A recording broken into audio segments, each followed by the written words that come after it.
오늘 우리에게 주시는 하나님 아버지의 말씀은 호세아 6장 4절에서 11절까지 봉독해 드리겠습니다. 호세아 6장 4절에서 11절 전반부까지 봉독해 드리겠습니다.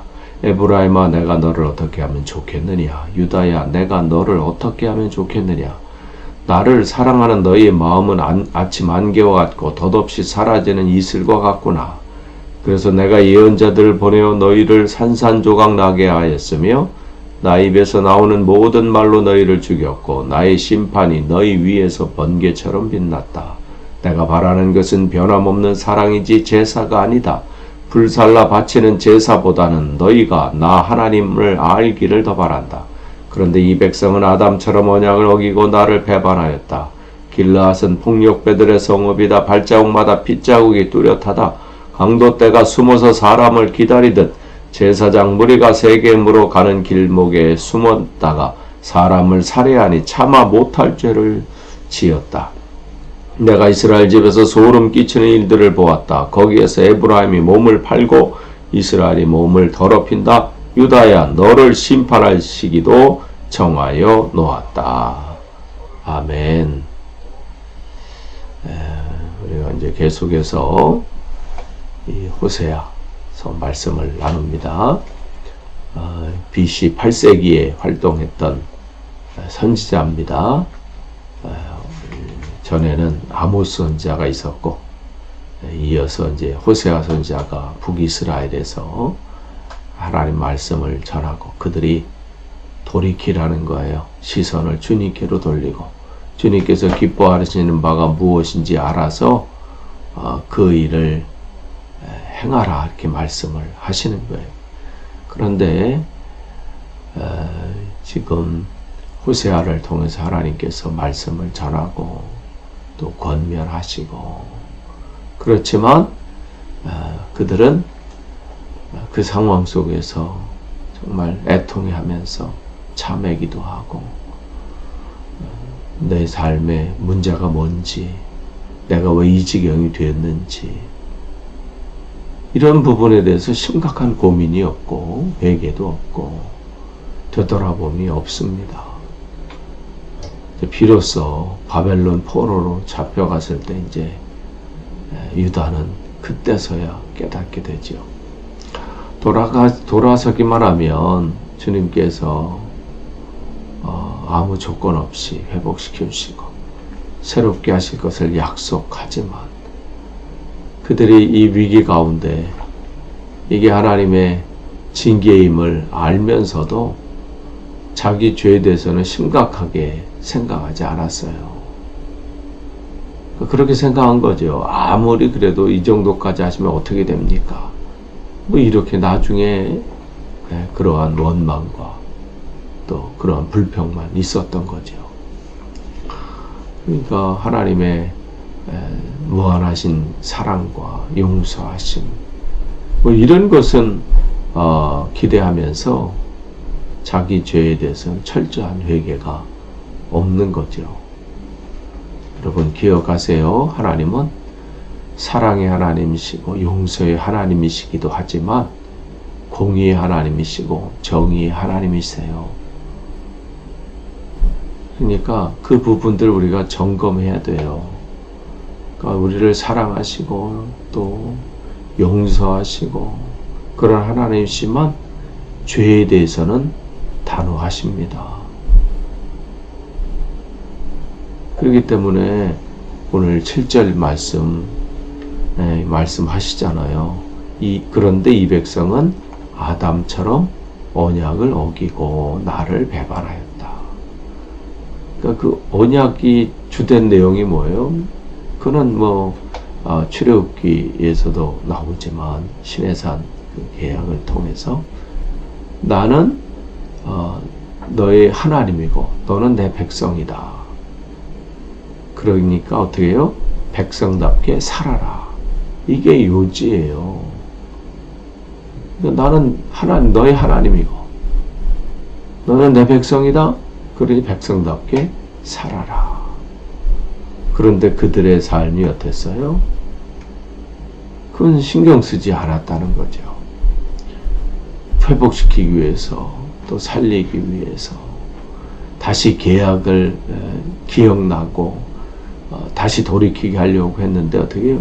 예언자들을 보내서 그렇게 깨닫게 하시고 알려주려고 하고, 그릇된 것에서 벗어나고 헛된 것을 산산조각 나게 하고 세상된 죄와 욕망들, 이런 것들을 깨부수고 새롭게 하시려고 했는데 어떻게 해요? 나의 입에서 나오는 모든 말로 너희를 죽였고 나의 심판이 너희 번개처럼 빛났다. 이 정도 되면 깨달아야 돼요. 우리가 진짜 하나님 뜻대로 살지 않았구나. 그런데 6절에 보면 하나님께서 말씀하신, 내가 바라는 것은 변함없는 사랑이지. 다른 말로 이제 개역 개정에는 인애라고 나와 있어요. 인애고 같은 거예요. 사랑이고. 그런데 그들은 뭘 하는 거예요? 제사는 열심히 드려요. 그러니까 그들이 여러분 이거 오해하시면 안 돼요.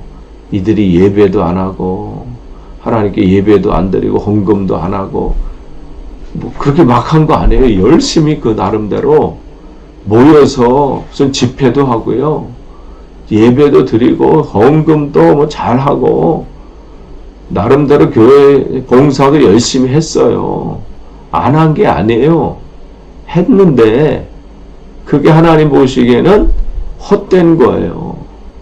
중요한 게 빠지면요, 아무리 그게 나에게 대단한 걸 해도 중요하지 않는 거예요. 아니, 선물을 하는데 그 선물을 바친 사람이 그 사람을 향한 아무런 애정도 없고 사랑도 없고 감사도 없고 그냥 습관적으로 무슨 결혼 기념일이니까 생일이니까 뭐니까 하는 거라면, 제대로 된 사람이라면 어떻게 그 받는 게 기쁘지 않은 거예요. 그냥 때우는 거라면 그게 좋겠어요? 지금 주님이 그 말씀 하시는 거예요.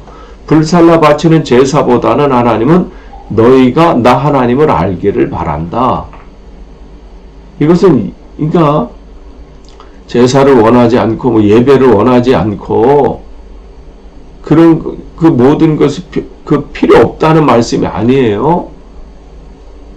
그 예배 가운데 담겨져야 될 게 있는 거예요. 하나님을 향한 감사, 사랑, 그 고백들이 담겨져야 되는 예배여야 되고 예물이어야 되고 그런 집회여야 돼요. 모여서 뭘 한다고 난리법석을 치고 내가 이만큼 헌금을 하니까 나를 좀 알아달라, 이런 되도 않는 그런 생각들, 행동들을 하지 말고 그 속에 진짜 하나님을 향한 사랑이 있는가, 그 안에 내 죄의 진정한 고백이 있는가,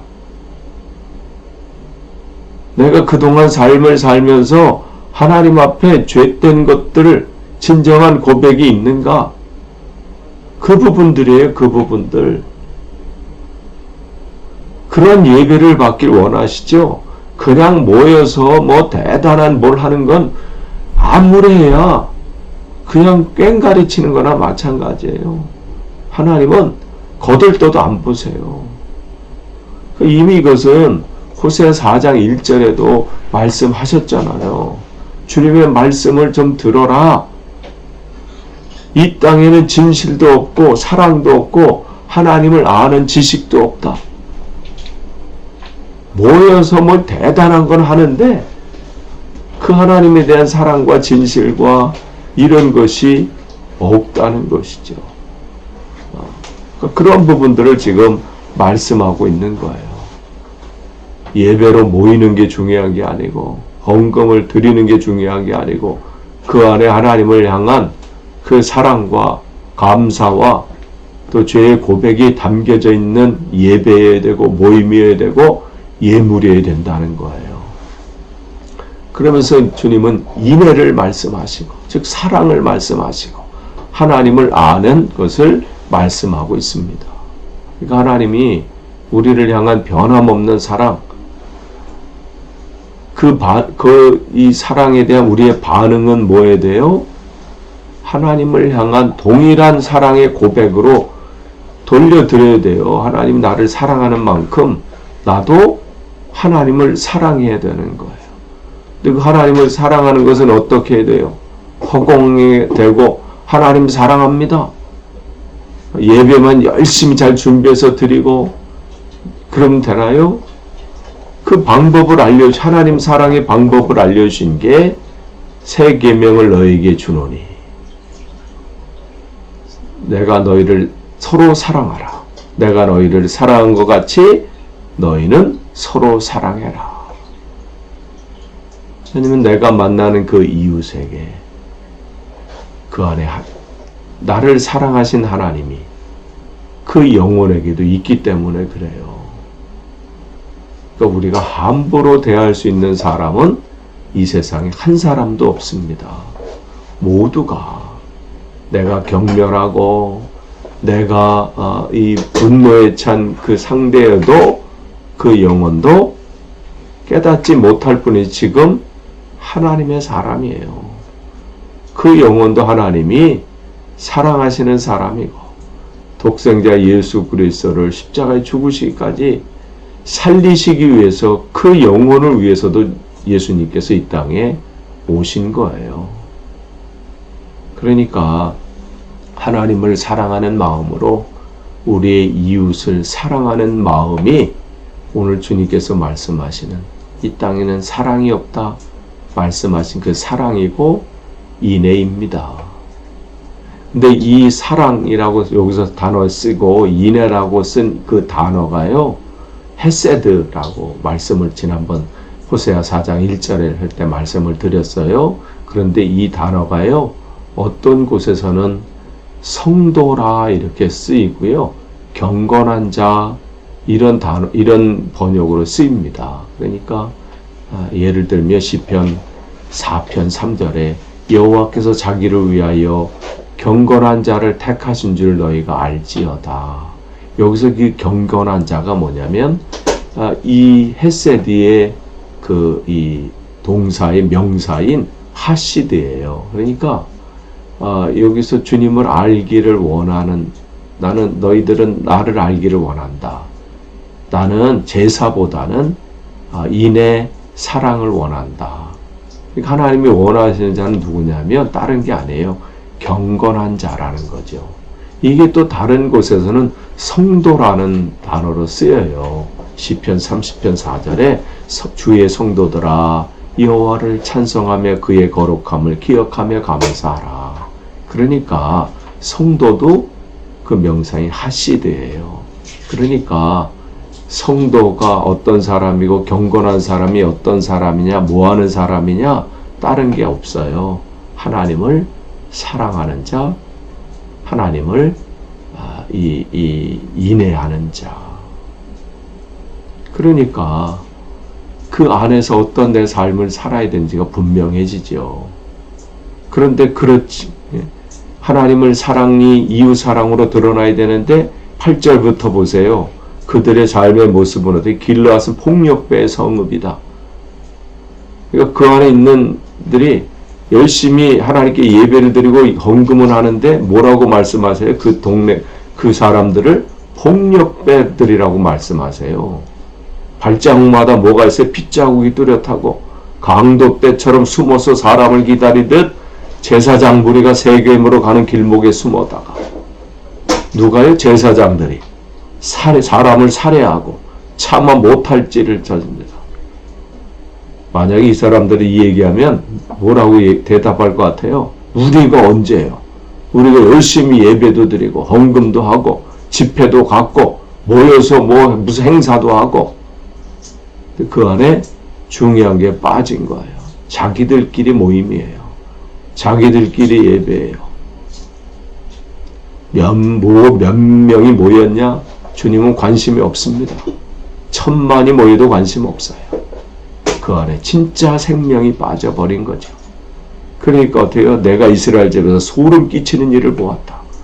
거기에서 에브라임이 몸을 팔고 이스라엘의 몸을 더럽힌다. 지금 북이스라엘에게 말씀하시는데 유다는 우리는 아닌가 보다. 너도 똑같다는 거예요. 너를 심판할 시기도 내가 정해놓았다. 그러니까 여러분, 예외는 없어요. 저도 마찬가지예요. 그렇기 때문에 두렵고 떨리는 마음으로 이 신앙의 길을 가는 거예요. 누구를 판단하지 마시고, 나는 뭐 그래도 좀 낫다? 그러면요, 더 하나님 앞에 고개를 숙이고 더 하는 것이죠.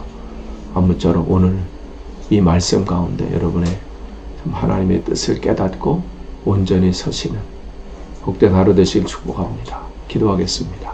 하나님 감사합니다. 오늘 또 귀한 또 말씀을 주셨습니다. 이 말씀 가지고 오늘도 바로 서는 하루 되게 하옵소서. 예수님의 이름으로 기도합니다. 아멘.